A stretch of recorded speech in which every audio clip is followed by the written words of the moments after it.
Welcome to MHBD news బులెటిన్ల ముందుగా headlines. Critical care black centre నిర్మాణానికి శంకుస్థాపన.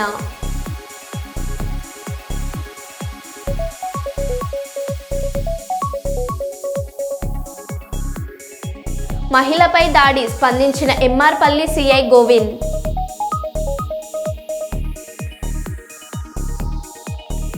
కోరుట్ల పట్టణంలోని గాంధీ రోడ్లో స్కూటీలో నుండి ₹1,00,000 ఎత్తుకెళ్లిన 2 దొంగలు.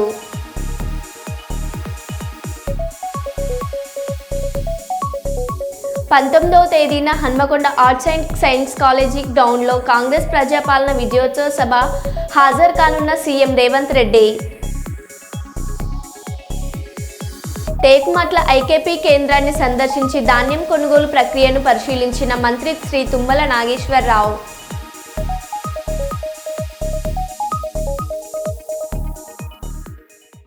ఇక వివరాల్లోకి వెళ్తే, హలో శుభోదయం కార్యక్రమం నిర్వహించి విస్తృతంగా పర్యటించి ప్రతినిధి తిరుగుతూ స్థానికంగా ఉన్న సమస్యలు స్వయంగా గమనిస్తూ పరిష్కారం అయ్యే సమస్యలు వెంటనే పరిష్కరించాలని అధికారులను చరవాణిలో ఆదేశించారు. అలాగే గ్రామస్తులను పలకరిస్తూ యోగక్షేమాలు తెలుసుకుంటూ ముందుకు సాగారు. రాచూరుపల్లి గ్రామంలో గతంలో ప్రమాదవశాత్తు క్రీడాకారుడు కోస నాగరాజు గారు కాలు కాల్పోగా 4 లక్షలు విలువైన రోబోటిక్ కృత్రిమ కాలను ఏర్పాటు చేపించి గత వారం హైదరాబాద్ నిమ్స్ హాస్పిటల్లో అమర్చేలా కృషి చేశారు. ఈరోజు నాగరాజు గారి ఇంటికి వెళ్లిన సందర్భంలో కుటుంబ సభ్యులు ఘనంగా సన్మానించారు.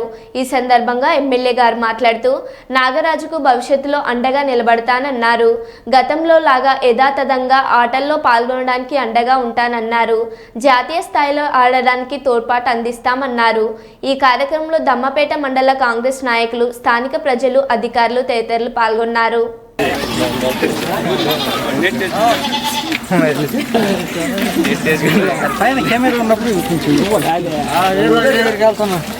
నేను రాచూరుపల్లి విలేజ్లో ఉన్నాను. నేను మార్నింగ్ ప్రోగ్రాంలో ఉన్నాను. నాకు 10 or 15 minutesలో నాకు మీరు ఎక్కడ ఉండాలి.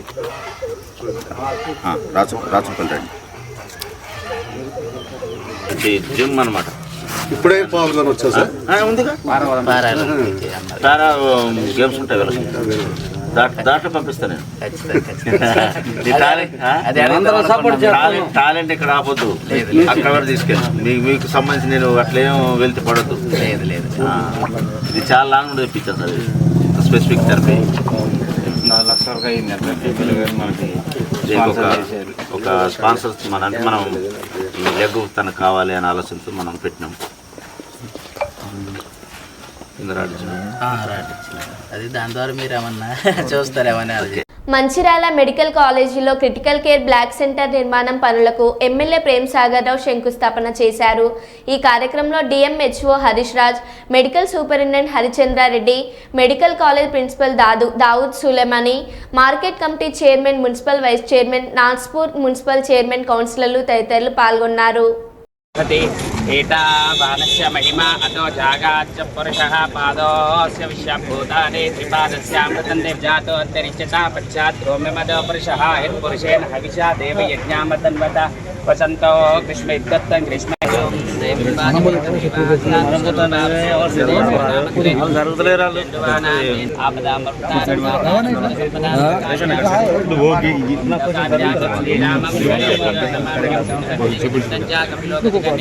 లంబోదరచ విక్రమిష్ట రాజోగణాది బాగుమకేతుర్గణాది శోభావచంద్రగజానన వక్రతుండ శూర్పకర్ణ హేరంబస్కందపురజా షోడశైతాని నానాని హేనియాదపి తస్యామృతం దివే విపాదోంతైర్సాధ్యా రుషాయ చ మే रोचम ब्रह्मं जनायन्ता तेने अग्रे अब्रुवन्यश्वैनं ब्राह्मणो विद्यादृश्यदेशा अशन्वचे तीर्षचे गणपतिकं ववामहे कविं कवीनामुपस्तवस्तवं ज्येष्ठराजं ब्राह्मणां ब्राह्मणस्पद आनशृण्वन् विधि क्षीरसाधनं श्रीमन्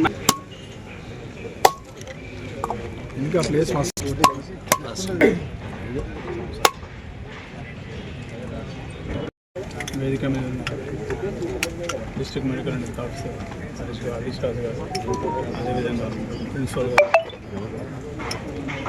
సూపరింటెండెంట్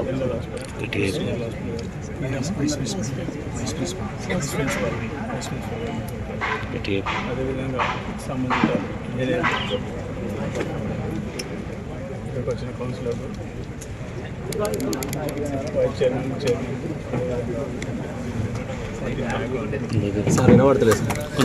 అధికారులు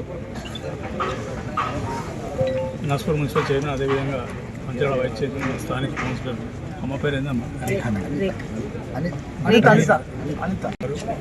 అదేవిధంగా మహిళా అధ్యక్షులు, మిగతా కౌన్సిలర్ చాలా అందరికీ, అదేవిధంగా ఈ కార్యక్రమానికి వచ్చిన మంచిర్యాల కానీ మిగతా నియోజకవర్గం కాంగ్రెస్ పార్టీ నాయకులు, అదేవిధంగా పత్రికా మిత్రులు, ఈ పత్రికలో టీవీలో కానీ ఇదేతుందో క్రిటికల్ కేర్ అంటే 50 పడకల క్రిటికల్ కేర్. ఇది ఎన్హెచ్ఎం నుంచి టోటల్ డబ్బులు ప్రభుత్వం గవర్నమెంట్ ఆఫ్ ఇండియా నుంచి దీన్ని చాలామంది పోటీ పడ్డారు. మనకు వచ్చింది ఇది ఒక 50 పడకలు క్రిటికల్ కేర్ అంటే మొత్తం అంటే ఐసీయూతో పాటు ఇంకే రకమైన వెంటిలేటర్ దాకా పోయిన పేషెంట్లకు దాన్ని నిమిషం మానిటర్ చేసిన బ్లడ్లో కానీ గ్లూకోజ్ కానీ మెడికేషన్ అంటే పూర్తి క్రిటికల్ కేర్ ఉన్న వాళ్ళు పేషెంట్ వస్తారు. ఇది ఒక నిజంగా ఒక మంచిది, చాలా మంచి పరిణామం. మంచిర్యాలకు ఇటువంటి చాలా వస్తాయి. తప్పకుండా ఏదైతే ఎన్నికల ముందు మాట్లాడిన మెడికల్ హబ్ చేస్తాను, ఖచ్చితంగా ఇది ఉత్తర తెలంగాణ మెడికల్ హబ్ అయితే కరీంనగర్ నుంచి మొదలైతే అందరి పేషెంట్ ఇక్కడ పరిస్థితి ఖచ్చితంగా చేస్తాం. దానికి పక్కకున్న డాక్టర్ల ముందు అందరూ సహకరిస్తుంది. 21 నాడు సూపర్ స్పెషాలిటీ మరియు మాతా శిశు హాస్పిటల్ కన్స్ట్రక్షన్ కార్యక్రమం మొదలైంది. సీఎం రేవంత్ రెడ్డి హాజరవుతారని రాష్ట్ర మంత్రి కొండ సురేఖ తెలిపారు. రాష్ట్ర అటవీ దేవాదాయ పర్యావరణ శాఖ మంత్రి కొండ సురేఖ మీడియాతో మాట్లాడుతూ ప్రజలు నియంతృత్వ పాలనకు చరమగీతం పలికి కాంగ్రెస్ ప్రజా ప్రభుత్వాన్ని ఎన్నుకొని డిసెంబర్ 7 నాటికి ఏడాది పూర్తి కానున్న సందర్భంలో నవంబర్ 19న Hanamkonda arts and science college గ్రౌండ్లో తలపెట్టిన ప్రజాపాలన విజయోత్సవ సభను విజయవంతం చేయాలని పార్టీ శ్రేణులకు ప్రజలకు మంత్రివర్యులు శ్రీమతి కొండ సురేఖ పిలుపునిచ్చారు. దాన్ని రేవంత్ రెడ్డి గారు కూడా ఛాలెంజ్గా తీసుకొని ఈరోజు సమగ్ర కులగణన సర్వే రాష్ట్ర వ్యాప్తంగా నిర్వహిస్తున్న విషయం కూడా మనందరికీ కూడా తెలుసు. ఇది చరిత్రలో నిలిచిపోయేటువంటి సంఘటన. దేశంలోనే ప్రప్రథమ రాష్ట్రము తెలంగాణ రాష్ట్రము కులగణన విషయంలో దాంట్లో ఎంతో సీరియస్గా ఈ ప్రభుత్వం ముందుకు పోతున్న విషయం కూడా మనందరికీ కూడా తెలుసు. మరి వరంగల్ అనేది ఒక చారిత్రాత్మకమైనటువంటి నగరం. కాకతీయులు ఏలినటువంటి గడ్డ, రాణి రుద్రమదేవి పాలించినటువంటి గడ్డ. ఈరోజు సమ్మక్క సారలమ్మల త్యాగానికి ఫలితమైనటువంటి ఈ గడ్డ మీద ఎన్నో పోరాటాలు జరిగాయి. ఎంతోమంది మహానుభావులు జన్మించారు. మరి అటువంటి ఈ గడ్డ మీద తన విజయోత్సవ సభ సంవత్సరం పూర్తయిన సందర్భంలో మరి ప్రభుత్వం జరుపుకుంటున్న సందర్భంలో రేవంత్ రెడ్డి గారు రావడం అనేది మా అందరి అదృష్టంగా భావిస్తూ ఉన్నాను. కాబట్టి తెలంగాణలో అందరికీ, అదేవిధంగా వరంగల్ పాత వరంగల్ జిల్లా ప్రజలకు, చుట్టుపక్కల ఉన్నటువంటి జిల్లా ప్రజలందరినీ కూడా విజ్ఞప్తి చేస్తూ ఉన్నాను. 19వ తేదీ మరి ముఖ్యమంత్రి గారు వరంగల్కు రాబోతూ ఉన్నారు. మధ్యాహ్నం 2 గంటలకు బహిరంగ సభ నిర్వహించబోతూ ఉన్నారు. ముఖ్యంగా ఇక్కడ కాళోజీ కళాక్షేత్రాన్ని కూడా వారు వాళ్ళ చేతుల మీదుగా ఓపెనింగ్ చేస్తూ మరి ఎన్నో అభివృద్ధి కార్యక్రమాలకు ఇక్కడ శ్రీకారం చుట్టడానికి వారు రాబోతూ ఉన్నారు. ఆయన లక్ష్యం ఒకటే, హైదరాబాద్ తర్వాత అంత పెద్ద ఎత్తున వరంగల్ నగరాన్ని అభివృద్ధి చేయాలనే లక్ష్యంతో ముందుకు వెళ్తూ ఉన్నారు రేవంత్ రెడ్డి గారు. దాంట్లో భాగంగానే 19వ తారీఖు రోజు వరంగల్ రూపురేఖలు మారే విధంగా వారు తప్పకుండా మాకు కావలసినటువంటి వనరులు సమకూరుస్తారని, నిధులు సమకూరుస్తారని నేను ఆశిస్తూ ఉన్నాను.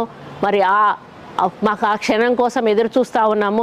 ఆ క్షణంలో మరి అందరూ కూడా భాగస్వాములు కావాలని కోరుకుంటా ఉన్నాను. అందుకే మరి వరంగల్ పాత జిల్లా ప్రజలందరికీ, వరంగల్ ఈస్ట్ నియోజకవర్గ ప్రజలకు ముఖ్యంగా పెద్ద ఎత్తున మీరు కూడా తరలి రావాలి. మహిళలందరూ కూడా పెద్ద ఎత్తున తరలి రావాలి. చుట్టుపక్కల నియోజకవర్గ ప్రజలు కూడా పెద్ద ఎత్తున తరలి వచ్చి మరి ఆర్ట్స్ కాలేజ్ ప్రాంగణాన్ని మన జనంతో నిండిపోయి మరి ఆ జనం మధ్యలో మన వరంగల్ అభివృద్ధిని ముందుకు తీసుకెళ్ళడానికి రేవంత్ రెడ్డి గారు చెప్పేటువంటి విషయాలను మనం వినాల్సిన అవసరం, బాధ్యత మనందరి మీద ఉంది అని తెలియజేసుకుంటూ తప్పకుండా ఈ యొక్క మీటింగు వరంగల్ చరిత్రలో నిలిచిపోయే విధంగా ఉంటుంది అని, ఈ నిర్ణయాలు కూడా వరంగల్ చరిత్రలో నిలిచిపోయే విధంగా ఉంటాయని నేను ఆశిస్తూ మీరందరూ కూడా 19వ తారీఖు 2 గంటలకి ఆర్ట్స్ కాలేజ్ మైదానంలో జరిగేటువంటి రేవంత్ రెడ్డి గారి బహిరంగ సభకు తప్పకుండా హాజరు కావాలి, పెద్ద ఎత్తున రావాలి అని కోరుకుంటూ వేములవాడ రాజరాజేశ్వర స్వామిని దర్శించుకున్న రాష్ట్ర బీసీ సంక్షేమ రవాణా శాఖ మంత్రి పొన్నం ప్రభాకర్ కార్తీక మాసం సందర్భంగా ముఖ్యమంత్రి రేవంత్ రెడ్డి ఈ నెల 20న రాజన్న దర్శనం కోసం వేములవాడ వస్తున్నారు.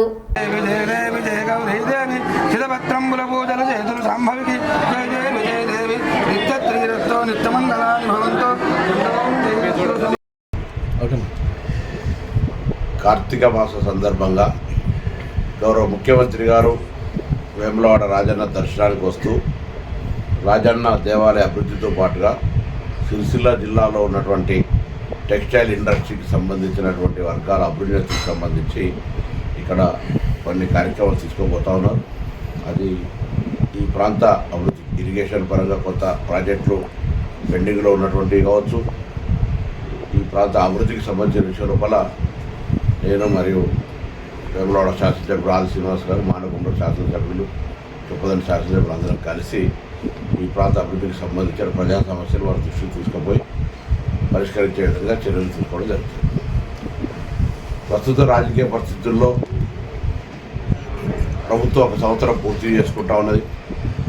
చారిత్రాత్మకంగా జరిగినటువంటి అనేకమైనటువంటి కార్యక్రమాలు, తెలంగాణ ఏర్పడ్డ నాడు ధనిక రాష్ట్రంగా ఏర్పడ్డ తెలంగాణ 10 సంవత్సరాల పరిపాలన తర్వాత 7.5 లక్షల కోట్ల అప్పుతోటి ఈరోజు మాకు ప్రజలు అధికారం వచ్చింది.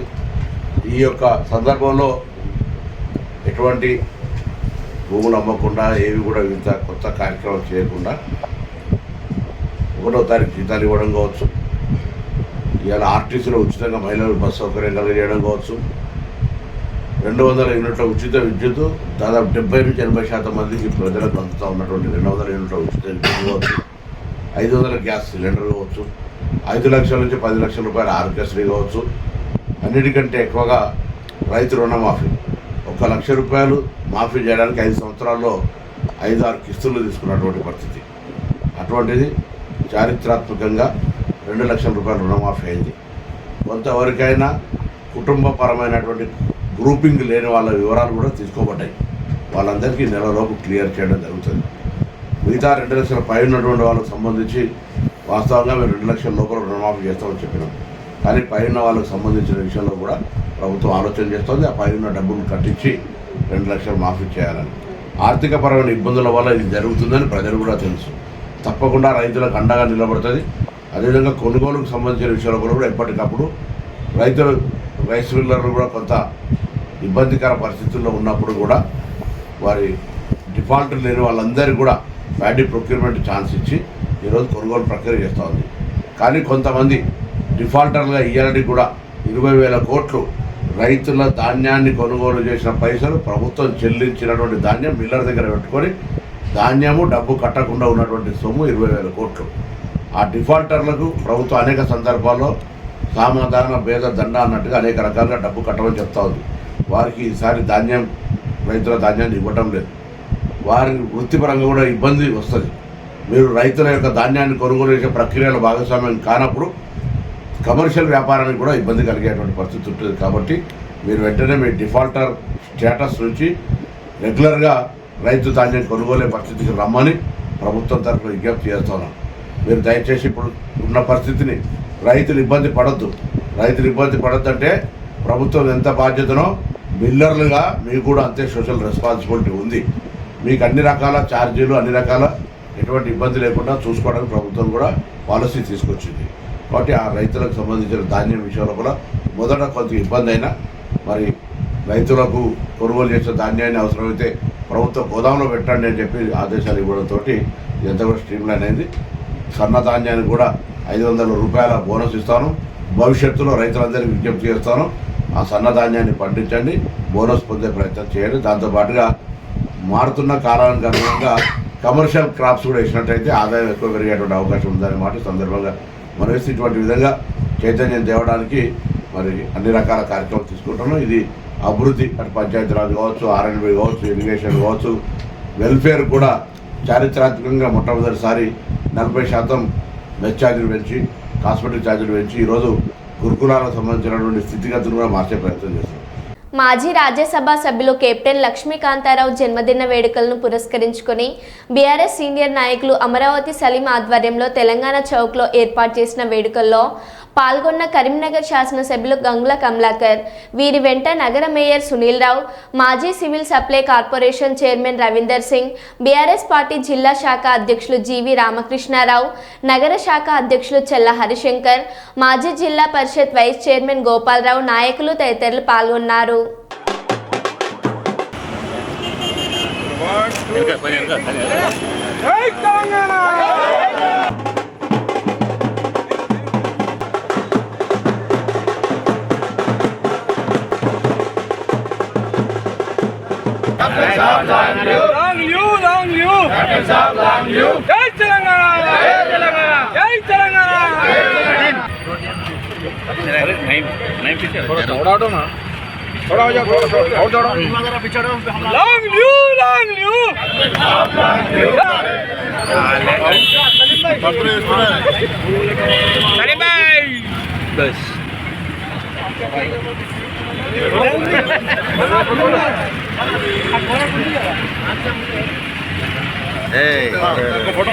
थोड़ा ऐसा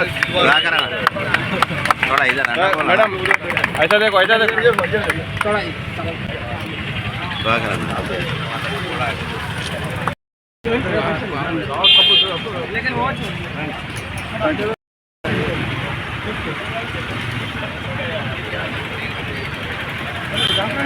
Long live, long live, long live. Dr. Saab, long live. Long live, long live. Dr. Saab.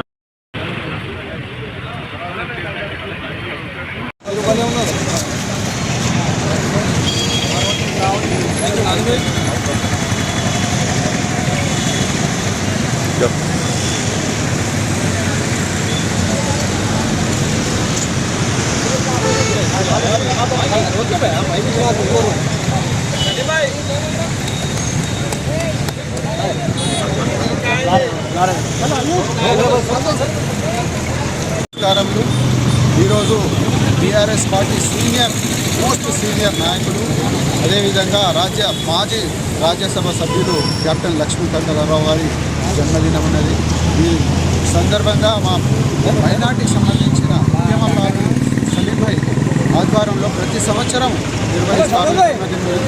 ఈ సందర్భంగా తెలంగాణ చౌక్లో ఈరోజు ఘనంగా నిర్వహించినారు.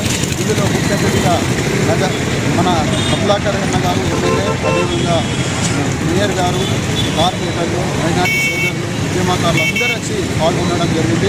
ఈ సందర్భంగా మరొకసారి మైనార్టీల పక్షాన డాక్టర్ లక్ష్మీకాంతారావు గారికి హృదయపూర్వక జన్మదిన శుభాకాంక్షలు తెలియజేస్తున్నాము.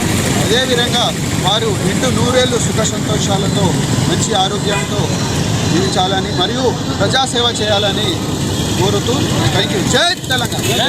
నీతి నిజాయితీకి పేరు కలిగిన కెప్టెన్ లక్ష్మీకాంతారావు గారి జన్మదిన దినోత్సవానికి మీరు అందరూ వచ్చింది. అందరికీ నమస్కారం.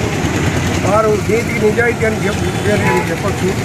వారు చదువు కాగానే మిలిటరీలో పోయినరు, ఏళ్ళు పనిచేసారు, తర్వాత వచ్చిండ్రు వ్యవసాయం చేసిండ్రు, తర్వాత సర్పంచ్ నుంచి రాజ్యసభ మెంబరు, మంత్రి కూడా అయినరు. కేసీఆర్ ఉద్యమం స్టార్ట్ చేయగానే తెలంగాణ ఎడ్యుకేషన్లో పాల్గొని తెలంగాణ రావడానికి కృషి చేసి ఆఖరి వరకు కూడా తెలంగాణతో ఉన్నారు. ఇప్పటికీ తెలంగాణతో ఉన్నారు, బీఆర్ఎస్లో ఉన్నారు. చాలా నిజాయితీ గల మనిషి. వారు ఇంత కొంత కలకాలం ఉండాలి, 100 ఏళ్ళు నిండా బతకాలని భావిస్తుంది. గౌరవనీయులు వ్యవసాయ శాఖ మంత్రి శ్రీ తుమ్మల నాగేశ్వరరావు గారు సూర్యాపేట జిల్లా టేకుమట్ల ఐకేపీ కేంద్రాన్ని సందర్శించి ధాన్యం కొనుగోలు ప్రక్రియను పరిశీలించారు. జిల్లా కలెక్టరేట్తో మాట్లాడి ఐకేపీ కేంద్రాల్లో ధాన్యం కొనుగోలు సమయంలో అన్ని రకాల సమగ్ర చర్యలు తీసుకోవాలని సూచించారు. అవసరమైన ఏర్పాట్లను సమర్థవంతంగా నిర్వహించాలని, రైతులకు ఎలాంటి సౌకర్యం కలగకుండా సమర్థవంతమైన ఏర్పాట్లను చేయాలని, ఐకేపీ కేంద్రాల్లో మెరుగైన సేవలు అందించేందుకు కట్టుదిట్టమైన చర్యలు తీసుకోవాలని అధికారులను ఆదేశించారు.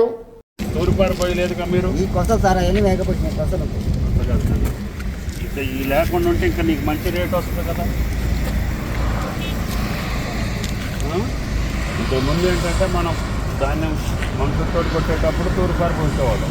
ఇప్పుడు మిషన్కి వస్తుంది కాబట్టి తూర్పారకు ఇట్లా పోయట్లేదు సార్, మీ పుల్లంతా కడ కొట్టుకుంటున్నాం. కొద్దిగా చేటతో ఇసరాల చూసేవాడికి కొద్దిగా అందంగా కనపడింది అనుకో, మనకి రేటు కరెక్ట్గా వస్తుంది. ఎకరానికి ఎన్ని బస్తాలు అవుతున్నాయి? తిరగలేదు సార్, 50 అయితే 60 అయితే 40 అయితే పంటను బట్టి యావరేజ్ 40 అయితే తగ్గట్లేదు కదా. తగ్గు సార్, భగవంతుడి దయ వల్ల పంట బాగానే పండి. పంట మంచిగా తర్వాత అట్లా నుప్పు పెట్టొద్దు. నుప్పు పెడితే నీ భూమి చెడిపోద్ది. అవసరమైతే నీళ్లు పెట్టి కల్టివేటర్ పెట్టి దున్నేస్తే నీకు బాగా జాబ్ వస్తుంది. లేకపోతే తగలబెడితే ఏమవుతుందంటే భూమిలో ఉండే నీకు ఉపయోగపడేటటువంటి ఇది చచ్చిపోతుంది.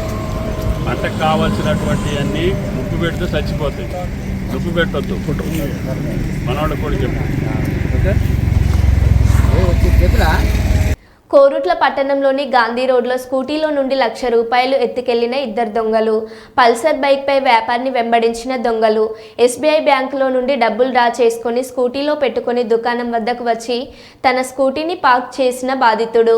ఒక దొంగ అడ్డుగా నిలబడగా మరో దొంగ చాకచక్యంగా తాళం తీసి సీటు కింద ఉన్న డిక్కీ నుండి డబ్బులు తస్కరించిన రెండవ దొంగ. మా వాడు రెండు సేమ్ టైం వచ్చారు.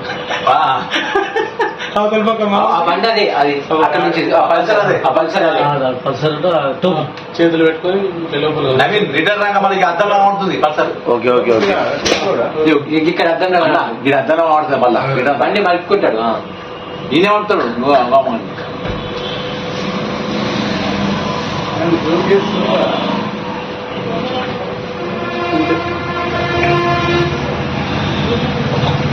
ఆటో వచ్చిన బండి ఎంకే పట్టిస్తారా? రిటర్న్ వాడుతుంది బండి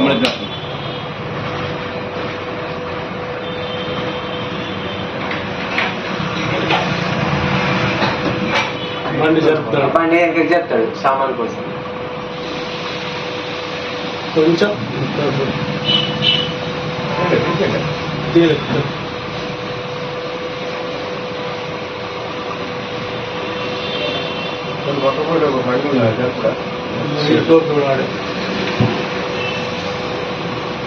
జూమ్ చేయొచ్చా పెద్దగా?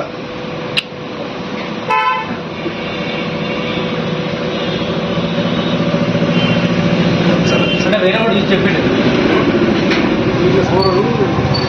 సామాన్ మొత్తం సామాన్ మొత్తం అటు ఇటు బండికి వెళ్ళి పైసలు తీసుకపోతున్నాడు. మీ వాళ్ళే అన్నాడు. ఆయన వాళ్ళు పోయి చూసుకుంటాడు. చూసుకున్న తర్వాత అయ్యో నయ్యే వాళ్ళంటే కిలోమీటర్ వాడు వీడి దూరేసి పోయి బండి వస్తాడు. దొరకలేదు. మళ్ళీ బండి పార్క్ చేసి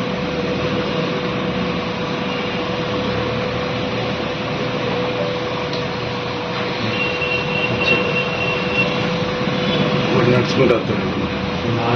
కొని వస్తుంది అడ్డం ఇలా ఆడుతాడు. పనికే గ్యాప్ ఉన్నా మంచిగా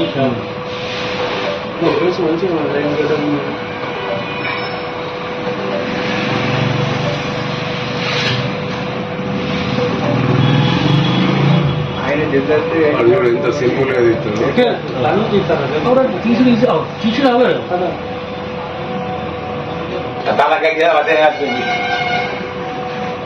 ఇప్పుడు సార్ తాళం తీసిండు ఫస్ట్. ఇప్పుడు తీసినావు లావాటాడు. ఫస్ట్ తాళం తీసిండు.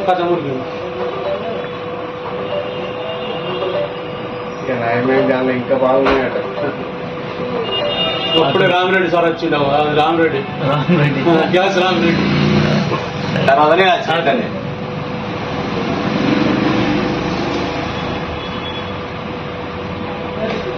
వీడు గాలిగా చేసి పాపం వాడు మస్తు అన్నాడు. బండి ఆటో నడుపును ఆటో ఒక్క జరుగులేదు.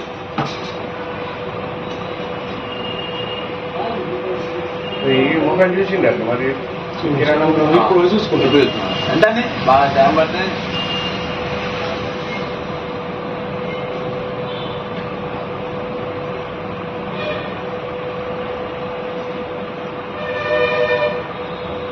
దుకాణం పొరాన్ని ఎక్కువ మాట్లాడు. వెనక దుకాణం పొరం ఇట్లా పోయారు అనే వాళ్ళు ఆన్లైన్ తీసుకొని పోతారు. నేను ఉన్నప్పుడు అది ఏం చేసిందేనా ఆటో లేకుంటే కొంచెం దొరుకుతుండే. మరో బులెటిన్లో మళ్ళీ కలుద్దాం. Stay tune.